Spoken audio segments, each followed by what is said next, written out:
Pia Podcast, en tus oídos un podcast en español de Pia Podcast.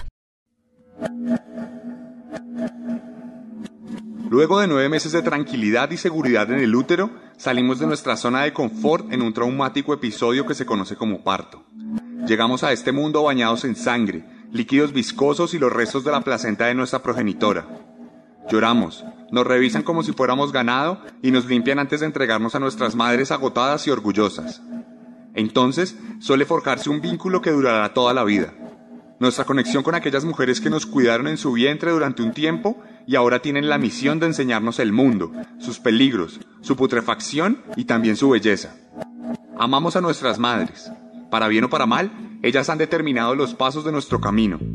Esperamos poder retribuir todo lo que nos han dado y hacerlas tan felices como lo éramos nosotros cuando nos resguardábamos en sus brazos. Pero ¿y qué pasa si lo único que nos regalaron fue sufrimiento y rechazo? ¿Cómo actuamos frente a una madre descuidada y violenta? ¿Qué será de nuestra vida sin alguien que nos guíe? Bienvenidos pues a la 5ª entrega de Serialmente, un podcast con contenido muy gráfico.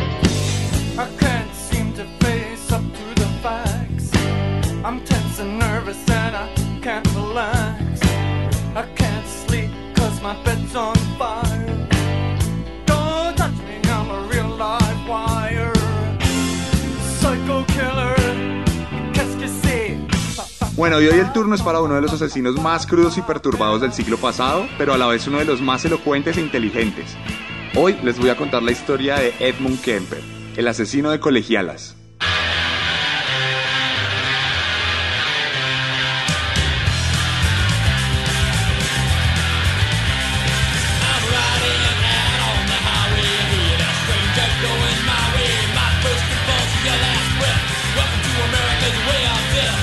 Comenzamos este relato con un poco de punk rock escrito en honor a este psicópata. Temper Temper Mr. Kemper, de los Celibate Rifles, cuenta en sus acordes un poco de la psicología de Edmund Emil Kemper III, un norteamericano que nació el 18 de diciembre de 1948 en Burbank, California. Su padre fue veterano de la Segunda Guerra Mundial y luego de esto trabajó en unas pruebas nucleares para el ejército estadounidense en el Pacífico. Por otra parte, su madre, Clarnell Elizabeth Kemper, era una ama de casa tremendamente irritante y fastidiosa. Esta mujer era tan mamona que el marido una vez dijo públicamente que haber hecho las misiones suicidas más arriesgadas contra el ejército de Hitler en la Segunda Guerra Mundial no era nada comparado con convivir con esta persona día a día. Además dijo que lo traumó más el hecho de vivir con ella que haber pasado 396 noches en la guerra. Calculen el tipo de mujer que era esta persona. El caso es que el pequeño Ed, que luego sería famoso entre otras cosas por su gigantesca estatura, nació siendo ya de por sí muy grande. Cuando tenía pocas semanas de nacido, ya había alcanzado la estatura de sus hermanas mayores, que ya tenían más o menos 4 años. Y pues nada, desde el principio Kemper mostró una inteligencia notable. Era un niño muy pilo que solía resolver cualquier interrogante que implicara razonamiento. Además podía expresarse muy bien para su edad. Sin embargo, lo que tenía inteligente lo tenía de diabólico, porque de la misma manera que Jeffrey Dahmer, Kemper parecía haber nacido con el gen de la maldad dentro de su corazón. Desde muy pequeño fue un niño cruel con los animales. Antes de los 10 años, tomó al gato de la casa y lo enterró vivo. Luego de que se asfixiara, lo sacó a la tierra y lo decapitó para luego clavar su cabeza en una lanza y quedarse mirándola. Este no fue el único animal que mató Kemper, porque años después mataría a otro gato de la familia. O sea, el primero lo mató él, el segundo años después lo volvió a matar él. Al segundo lo mató porque el gatico prefería la compañía de su hermana que la de él y no soportaba el rechazo, no soportaba sentirse solo Kemper. Luego cuando lo atraparon muchos años después, Kemper incluso diría que una de las cosas que más disfrutaba en la vida, más que matar a los gatos, era mentirle a su familia sobre la suerte de los gatos. Para esta época en la que Kemper era apenas un pequeño niño, ya había desarrollado una fantasía recurrente en la que decapitaba mujeres. Esto lo sabemos porque durante aquellos tiempos, Ed cogía las muñecas de sus hermanas y les arrancaba las cabezas y los brazos, las manos, les rompía todas las partes de plástico. Era su forma como de disfrutar el juego de niños que normalmente disfrutábamos cuando éramos pequeños con nuestros jugueticos. Bueno, él lo tenía de otra forma, ¿no? Él hacía esto de otra forma mucho más macabra. Otra anécdota que se cuenta es que un día su hermana mayor, Susan, empezó a bromear y a decirle que debería besar a su maestra porque estaba muy bonita. Y el niño todo perturbado llega y le responde, si la besara, tendría que haberla matado antes. Entonces imagínense el silencio que quedó en la habitación después de que la hermana le dice esto y él le responde lo otro. Es como, Ok, amigo, me voy para mi habitación, Edmund, chao. Pero bueno, digamos que Kemper también era un niño un poquito más normal, que le gustaba jugar con sus hermanas, no vamos a decir que todo era raro. Por ejemplo, uno de sus juegos favoritos era la silla eléctrica o la cámara de gas. Lo que él hacía era que le pedía a sus hermanas que lo amarraran a una silla completamente duro hasta que casi le rompiera la piel y luego accionaran un botón imaginario que supuestamente encendía la silla eléctrica en la que él estaba amarrado y entonces Edmund empezaba a fingir y a hacer un teatro como si se estuviera electrocutando. Entonces, bueno, también tenía, digamos que, jueguitos comunes, por así decirlo. Bueno, pero más allá de la sordidez de la infancia de Kemper, tenemos que decir que su verdadero primer trauma llegó a los 9 años, cuando su papá, cansado del insoportable temperamento de su esposa, decidió divorciarse e irse a casa. El padre de Ed era el único con el que él sentía una verdadera conexión. Así que cuando se fue se sintió completamente devastado. Aquí la vida, o más bien su mamá, comenzaría a devolverle la crueldad con la que había tratado a los gatitos, porque Clarnell era una mujer neurótica y alcohólica que golpeó, humilló y abusó del niño en reiteradas ocasiones. Esta mujer desarrolló en su corazón un odio frenético por los hombres desde que su esposo la abandonó, por lo que se desquitó con el único hombre que tenía que convivir, que era su hijo. Bueno, les voy a ilustrar un poquito la relación para que se hagan una idea con ejemplos. Clarnell, digamos, obligaba a Edmund a dormir encerrado en el sótano de la casa por miedo a que él hiciera algún tipo de daño a las hermanas. Hay que decir que en este momento nadie sabía nada de sus perturbaciones. A la luz de la luna y a la luz del sol era un niño perfectamente normal y la mamá de todas formas solo por el hecho de ser hombre lo encerraba en el sótano porque no quería que interactuara con las hermanas. Bueno, y por otro lado le hacía bullying constante a Kemper porque este niño cuando tenía 15 años ya medía 1,93 y ella no hacía sino decirle que era un maldito freak, que era un espectáculo de circo, que no tenía nada que ver con la sociedad normal, que era un monstruo prácticamente. Y además para completar, cuando había una noche de estas macabras con lluvia, con ruidos, qué sé yo, a los niños les daba miedo, a nosotros nos dio miedo cuando estábamos muy pequeños, íbamos a donde nuestros papás a que nos consintieran, a que nos arruncharan, a meternos entre ellos dos. Bueno, en este caso Clarnell no recibía a Edmund, no lo tocaba, no lo consentía de ninguna manera y cuando él buscaba este tipo de ayuda ya le decía que no lo iba a tocar porque eso lo volvería un homosexual y que lo último que ella quería en su casa era un hijo homosexual. Adicionalmente, también le decía todo el tiempo desde que se separó del esposo que nunca ninguna mujer lo iba a amar, que él estaba condenado a estar solo y que no era merecedor de los afectos de absolutamente ninguna mujer sobre la faz de la tierra.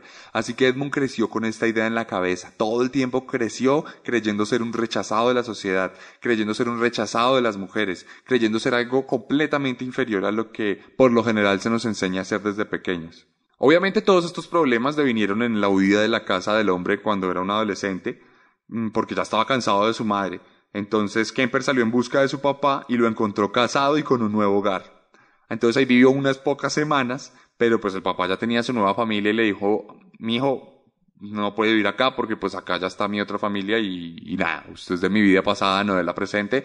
Entonces, como yo lo quiero, de todas maneras no lo voy a dejar botado, lo voy a mandar a vivir con sus abuelos. Entonces, en este momento el pequeño Edmund se va a vivir a la casa de sus abuelos, que eran ya un par de ancianos seniles, con los que no se podía tener una real conexión, porque no tenían ningún tipo de capacidad para conversar de forma fluida, de forma elocuente, como Edmund estaba en capacidad de hacerlo por su coeficiente. Entonces, digamos que se fue a vivir con dos personas con las que nunca jamás pudo entablar una conexión real. Prácticamente vivía solo, por lo menos a nivel emocional.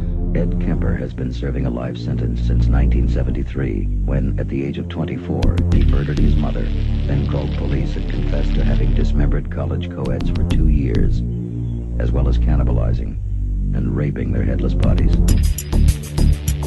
Bueno, y seguimos esta historia con Murder, una canción experimental de Seabound, que es una banda de synth-pop alemana que quiso explorar a través de la música la psicopatía de Kemper, como una adaptación de lo que habitaba en la cabeza de él, pero vuelta a música. Cuestión que cuando Edmund estaba por cumplir los 16 años, por fin sucumbió ante sus impulsos psicópatas y lo hizo de la peor manera posible. Era un día caluroso de agosto del 64 y él y su abuela tuvieron una discusión súper fuerte por una nimiedad. No sé, dejó los platos sin lavar en la cocina, dejó los calzoncillos tirados y no los metió a la lavadora. Cualquier tipo de discusión cotidiana que ustedes se puedan imaginar con su mamá o su abuela. ¿Qué nos pasa? No sé si a ustedes les ha pasado esto alguna vez, por lo menos en su vida adolescente, cuando son personas inmaduras que no han terminado de crecer y de formarse, que cuando tienen un encontrón con su mamá o con su papá o con su hermano y tienen ira y se están dejando llevar de todos estos sentimientos de impulso, entonces ustedes piensan, ojalá se muera, porque me tocó crecer en esta familia, qué ganas de matarla, o hacer algo así. Pero no estoy hablando de psicopatías reales o algo así, sino de pensamientos estúpidos que se vienen a la cabeza en un momento de rabia y de impulsividad. Bueno, pues Edmund los llevó a cabo a la realidad. ¿Qué hizo Edmund? Simplemente en medio de su discusión con la abuela se cansó, se fue a la habitación donde tenía guardado un rifle de caza que le había regalado su abuelo, se devolvió a la cocina y le puso el rifle en la cabeza y la abuela cae al suelo. Cuando está en el suelo, Edmund le dispara 2 veces más. Voltea a mirar al mesón de la cocina y ve que hay un cuchillo. Y como llevado por el diablo, simplemente coge el cuchillo y apuñala muchas veces a su abuela ya muerta. El joven se queda mirando. Recordemos que Edmund tenía menos de 16 años en este momento. Estaba próximo a cumplir los 16 años. Y se queda mirando a su abuela muerta. Y escucha como fuera de la casa va llegando su abuelo, que había salido a comprar algunas pendejadas en la tienda. Escucha los pasos del abuelo, va a abrir la puerta y él dice... aquí fue. Sale, abre la puerta y...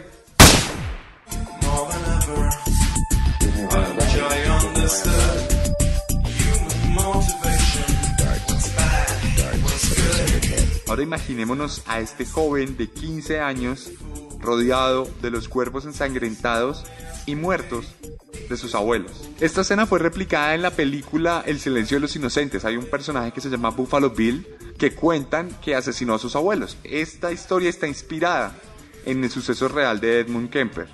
Pero bueno, continuando, la cosa es que Edmund se queda viendo a sus abuelos muertos y de la forma más tóxica posible. Imagínense, el tipo se fue de su casa porque estaba aburrido de su mamá, se va a vivir donde su papá lo manda a sus abuelos, mata a sus abuelos y lo primero que hace es llamar a su mamá. Mamá, acabo de matar a mis abuelos. Y la mamá como, ¿qué? Y él, sí, les disparé porque me cansé. Entonces, nada, ¿qué hago? Y la mamá, aterrada, le dice, Edmund, llama a la policía y dile lo que hiciste y espera que te recojan. Y efectivamente eso fue lo que hizo. Edmund llama a la policía, dice lo que pasa, llega una patrulla de policía, se encuentra con los 2 cuerpos muertos y nada, lo meten a la patrulla, se lo llevan a la comisaría y en la comisaría lo interrogan. Y su única respuesta fue la siguiente: solo quería ver qué se sentía matar a la abuela. Al viejo lo maté porque no quería que sufriera por la muerte de su esposa. Desde el punto de vista psicológico, podríamos decir que esta fue una brutal manera de Kemper de vengarse de la forma en que fue rechazado por sus padres. ¿Me maltratas y me niegas todo tipo de cariño o te vas a vivir con otra familia? Bien, nada que un par de disparos no puedan solucionar. El caso es que el adolescente fue llevado a un centro psiquiátrico donde le practicaron varias pruebas que determinaron que tenía un tipo de esquizofrenia paranoide, por lo que lo internaron de forma indefinida en el hospital de Atascadero en California. Allí los psiquiatras del hospital negaron cualquier tipo de diagnóstico que tuviera que ver con algún tipo de esquizofrenia, porque Kemper jamás demostró ser una persona esquizofrénica. No tenía alucinaciones, no estaba desprendido de la realidad, no tenía ideas particularmente vagas. Era un tipo perfectamente normal, por lo menos desde el punto de vista psiquiátrico, en el sentido que no era un esquizofrénico. Pero no solo lo estudiaron para saber si tenía esquizofrenia, los psiquiatras también realizaron muchas pruebas para ver cómo funcionaba el cerebro de Kemper, y en medio de todas estas pruebas se dieron cuenta que era un genio, que era una persona que tenía un coeficiente intelectual de 145. Para que se hagan una idea, las personas promedio, comunes, tienen un coeficiente intelectual de 100, de entre 90 y 105, 106 más o menos. Eso es una persona promedio, una persona normal del común, del montón, tiene ese coeficiente intelectual.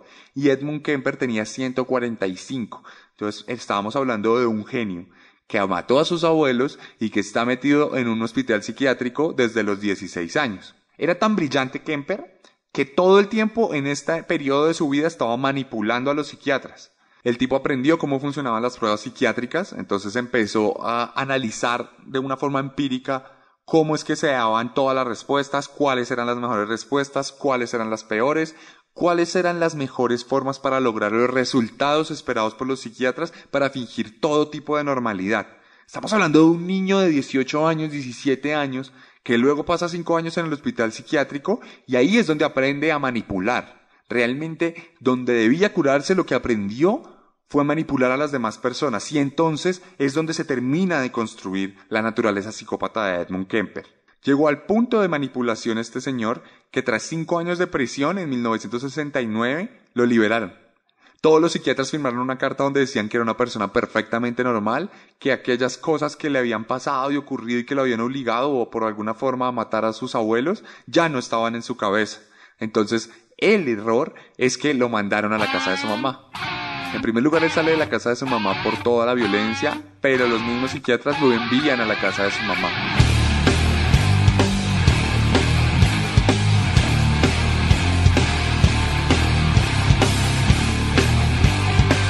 Bueno, y la famosa banda armenia System of a Down nombra a Kemper en una canción que se llama Fortress.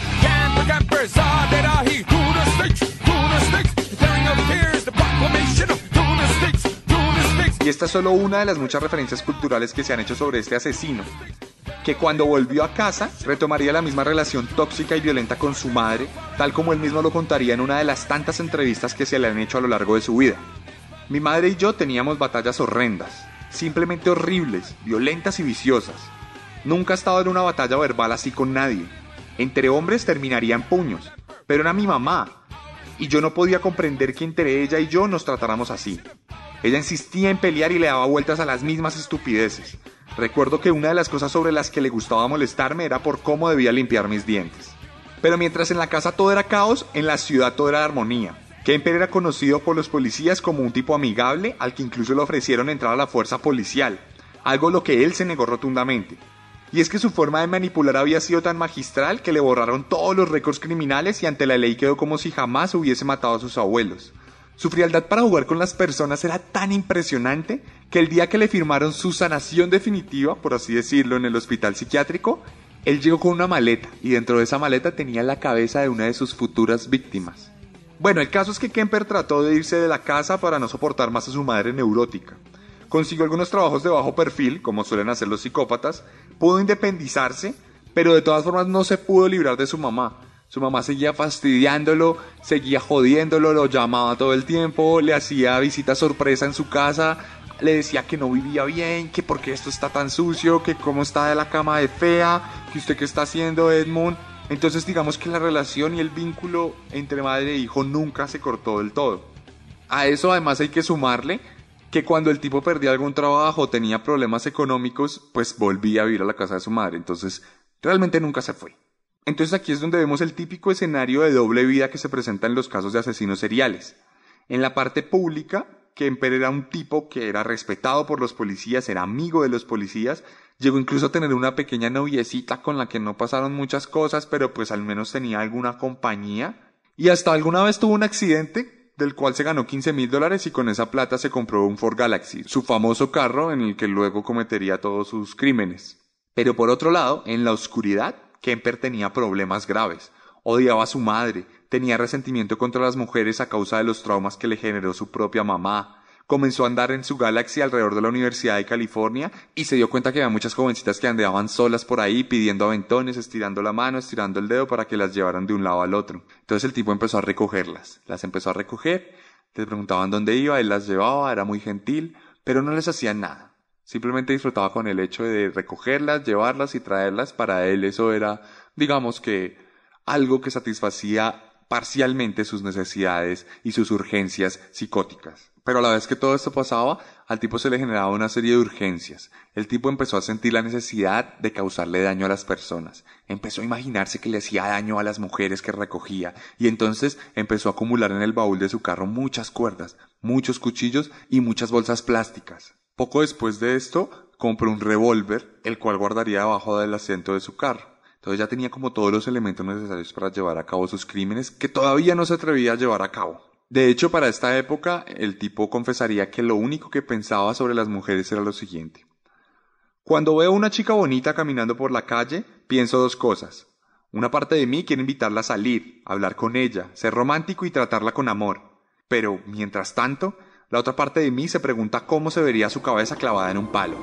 So I rationalized that to give up would be insane. To give up would be crazy. I'd be giving away my freedom, and I don't need to. But I look back on that and wish I had earlier when I was saying those things to myself. The people who were later dead wouldn't be. The regret that came later would have not had to be. El caso es que para mayo de 1972, Kemper por fin dejaría de fantasear y pensar en todo el daño que podría ocasionar a las jovencitas que recogía en el camino. Así que un día decidió salir a la carretera, pero esta vez sería de cacería. Él ya sabía cómo encontrar a una mujer pidiendo aventón y dónde cogerla, por lo que tomó la ruta de siempre y justo como lo esperaba, 2 estudiantes universitarios le extendieron la mano. Estas 2 estudiantes estaban esperando a ir a la Universidad de California. El tipo se asoma, le pregunta para dónde va, él ya sabe para dónde va, simplemente está actuando. Ellas le dicen, no, que vamos aquí a la Universidad de California, ¿se va cerca? Sí, yo voy para allá, tranquilas, yo las llevo. Se montan al carro, empiezan a andar, ellas no perciben nada extraño, hablan un rato con él, luego empiezan a darse cuenta que el tipo está un poquito nervioso, empieza a sudar frío, empieza a coger el timón con fuerza. Se pone tensionante la cosa y las niñas dicen, no, ok, nos vamos a bajar acá, y en ese momento él saca el revólver debajo de la silla y le dice, aquí no se baja nadie. Aquí ustedes se van a quedar conmigo, sí señoras. No las lleva a la universidad, claramente, las lleva a una montaña cerca, lleva el carro lo más alto que puede, allá arriba les explica entre lágrimas y sacado de todo su ser, les explica lo que necesita hacer y empieza a hablar mal de su mamá y empieza a decir que todo eso es culpa de la mamá y empieza a decir que ellas no pueden estar con él porque él no es nadie para estar con ellas. Entonces, la única forma para él de poseerlas y tenerlas como un objeto es asesinándolas, y ellas entonces entran en pánico porque se dan cuenta que van a ser asesinadas. El tipo con su arma las intimida, mete a una en el baúl, cierra el baúl con llave y se lleva a la otra. Allá lejos, la mata a puñaladas, la estrangula, trae su cuerpo y luego saca la segunda y hace exactamente lo mismo, puñaladas y estrangulamiento. Era tan extraña la relación de Kemper con las mujeres que en un momento cuando la saca del carro y mete a una al baúl para poder ir y matar a la otra, le toca sin querer el seno a ella. O sea, es decir, cuando le está cargando para dejarla dentro del baúl, le roza el seno con la mano y se pone muy nervioso y le dice, discúlpame, perdón, esto no va a volver a pasar, discúlpame, no quería tocarte el seno. Le dice eso a la persona a la que 20 minutos después va a matar a cuchilladas y estrangulándola, porque luego Kemper mata a estas 2 mujeres de esta forma. Muchas puñaladas y estrangulamiento. Cuestión que coge sus cuerpos muertos y los mete al baúl del carro, baja a la montaña, se devuelve a su casa y un policía lo detiene. El policía ve que tiene una luz rota y le dice, hey, amigo, tienes la luz rota, te voy a poner una multa. Y Kemper, como era manipulador, supo decirle, no, señor agente, colabóreme, venga, ayudémonos, estamos para ayudarnos. No le ponen la multa, no le revisan el carro, no le revisan el baúl. Todo esto ocurrió mientras Kemper tenía en el baúl a 2 personas muertas. El caso es que llega a la casa, en ese momento Kemper, justo por esa época, está viviendo independiente, entonces tiene la casa sola. Y básicamente llega, desnuda los cuerpos, les toma algunas fotografías, tiene sexo con los cuerpos muertos y acuchillados de las mujeres, y luego empieza a descuartizarlos. Primero los brazos, luego las manos, luego las piernas. Kemper está cumpliendo su fantasía de niño. Todo lo que le hizo a las muñecas ahora se lo hacía el cuerpo de estas mujeres. Finalmente les quita la cabeza, mete todas las partes del cuerpo en una bolsa plástica y luego toma la cabeza de estas mujeres y tiene sexo con ellas. Hagan de cuenta una relación de sexo oral, pero con la cabeza de una persona muerta. Esta es una de las fijaciones de Kemper. Esto es una de las cosas que siempre haría con sus víctimas. Y sería su forma de dar toda la sensación de control y poder a su macabra mente. Entonces el tipo disfruta todo esto, luego va y bota las bolsas a las afueras de la ciudad, las bolsas son encontradas y entonces se crea una leyenda. There have been 2 brutal killings committed in the last 48 hours. The murders had a pattern. So we killed her somewhere else and then dumped her here. The clues had a trail. She's been out here at least 12 hours. The case led to a friend. Ed? So where are you headed? Genius IQ with a gift for criminology. Your friend is responsible for doing half the town. I will bring him in. There's nothing you can do to help the dead, Tom. We have a chance. A chance for what? Nothing is more shocking. Where's the girl? Did you let her go? More frightening. He's a cop killer. Than the truth behind the terror. How many others have there been? Check the kitchen. Kemper. By the time it was over, we were family. La vida de Kemper fue llevada al cine en una película clase B llamada Kemper the Code Killer. Allí se relata toda su vida desde una perspectiva de narrativa de terror. Diría que el cine exagera, pero la verdad es que la carrera criminal de Kemper es una exageración en sí misma. Después de la muerte de las dos universitarias, Kemper se dejaría llevar por sus instintos. Salía a la carretera y recogía a cualquier estudiante que pidiera aventón. La llevaba a un lugar vacío donde la mataba a puñaladas, la estrangulaba y luego la transportaba a su casa para tener sexo con él, decapitarlo, cercenar su cabeza y hacer lo mismo que hizo con las dos colegialas. Las autoridades se horrorizaron cada vez que encontraron un cuerpo destruido y lanzaron las alarmas en los medios de difusión. Se le avisó a las jovencitas que no tomaran los carros de desconocidos ni que caminaran solas por la carretera. La cuestión es que como la mamá de Kemper trabajaba en una universidad de California, el asesino puso un sticker de la institución en su coche y así se ganaba la confianza de las personas que buscaban que alguien las llevara. Algo determinante para entender la psicología y los motivos de Ed es que siempre que asesinó, lo hizo justo después de pelear con su mamá. Cada vez que se sentía humillado por la anciana, tomaba su carro y salía a recorrer las carreteras del estado en busca de una presa para resarcir el dolor infligido por su madre. Bueno, esto duraría apenas un año, porque entre 1972 y 1973 el tipo aterrorizaría completamente a la región. Fueron 5 mujeres las que fueron asesinadas, la menor de ella de 14 años. Pero en abril de 1973, Ed Kemper decidió ponerle fin ya a todo este origen de su ira. Una noche, la madre llegó medio borracha de una fiesta, entró a su habitación y se recostó a leer una revista. Ed sintió que ella había llegado, así que entró a su habitación y se quedó mirándola. Ella le devolvió la mirada con asco y rabia y entonces le dijo: «¡Qué pereza! Ahora me imagino que quieres hablar toda la noche y toda esa mierda». Entonces él sintió cómo se le formaba un nudo en la garganta y le respondió: «No, tranquila, buenas noches, mamá». Y salió llorando de la habitación. Pero esta vez no lloraba solamente por las humillaciones y el desamor. Esta vez lloraba porque sabía que en su cabeza retorcida, la única solución que tenía era asesinar a su madre esa misma noche. Así que fue al sótano, tomó un martillo y volvió muy tranquilo a la habitación de Clarnell, quien se había quedado dormida con la revista sobre su pecho. Ed la miró con el mismo desprecio que ella lo había mirado a él toda su vida, y levantó su mano para dejarla caer con fuerza sobre su cráneo. Repitió el movimiento muchas veces hasta que pudo sentir la muerte de su madre. Pero no contento con esto, tomó un cuchillo y la decapitó. Practicó sexo oral con su cabeza cercenada y luego le arrancó la lengua, la laringe y tiró sus cuerdas vocales al triturador de la cocina. Era su forma de borrar la memoria de tanto maltrato y abuso, porque sin cuerdas vocales la madre no puede volver a gritarle. Entonces le devolvió toda la humillación que había sufrido durante tantos años. Por fin había sentido que se le había quitado un peso de encima. Para cerrar su festival de muerte decidió llamar a la mejor amiga de su mamá, que era una mujer de 59 años, quien llegó a la casa y fue recibida con el mismo tratamiento violento, muriendo rápidamente y sirviendo su cuerpo a las perversiones sexuales del asesino de colegialas. Finalmente, Ed dejó los cuerpos en el closet de la casa y les puso una nota que decía: «Murieron rápidamente, no sufrieron en vida». Y tomó su Galaxy y se fue fuera del lugar.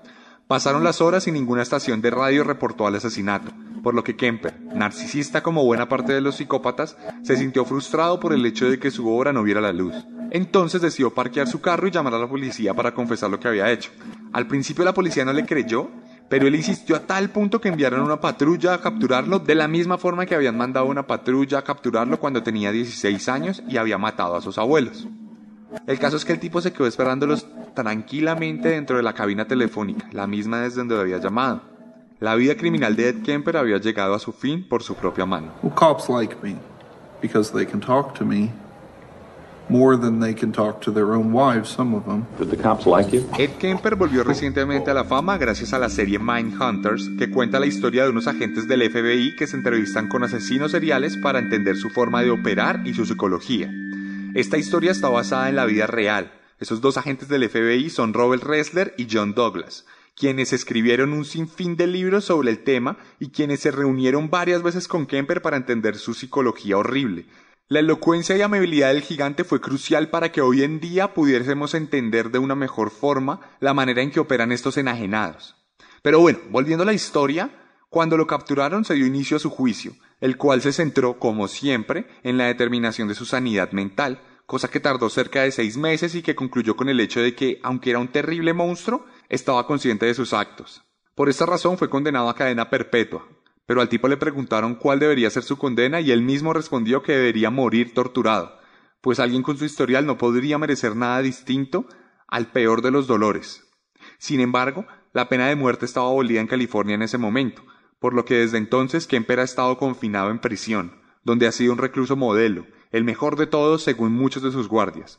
Allí ha compartido patio con Charles Manson y otros psicópatas a los que ha llegado a intimidar con su gran tamaño, logrando que se comporten mejor en la prisión. Además, durante muchos años trabajó como narrador de libros y fue el coordinador de los horarios de las terapias de los reclusos con los psiquiatras. Robert Ressler, uno de los detectives que nombré antes, dijo que nunca en su vida conoció a un criminal tan brillante como Kemper y agradeció su contribución a la psicología forense. Mientras ustedes escuchan esto, Ed Kemper continúa cumpliendo su condena. Tiene 70 años y aunque se ha planteado la posibilidad de que salga bajo fianza, los jueces siempre le han negado esa opción y en otras ocasiones él mismo ha renunciado a ese derecho. Las manos que acabaron con la vida de 9 personas y que perpetraron los actos más horrendos que podamos imaginar, hoy reposan tranquilamente sobre las piernas esposadas de un psicópata que alguna vez, en medio de una entrevista, nos dio el siguiente consejo. Hay gente allá afuera que está viendo esto, y que no ha matado a nadie, pero quiere hacerlo. Entonces, tiene luchas interiores y pelea con ese sentimiento, o por el contrario, cree que lo tiene bajo control. Esa gente necesita hablar de eso con alguien. Confiar en alguien lo suficiente como para sentarse y hablar sobre algo que no es un crimen, todavía. Hacer algo así no es un simple crimen, es una cosa horrible. No se sabe cuándo puedes parar de hacerlo y cuando empiezas, detenerse es casi imposible. Así que si alguno de ustedes, de los que está escuchando esto, ha tenido alguna vez un impulso psicópata o ha sentido ganas de matar o ha tenido pensamientos alrededor de la muerte, bueno, escuchen a Edmund Kemper. Creo que el tipo tiene bastante experiencia en lo que la muerte se refiere y el asesinato se refiere, así que creo que es un buen consejo.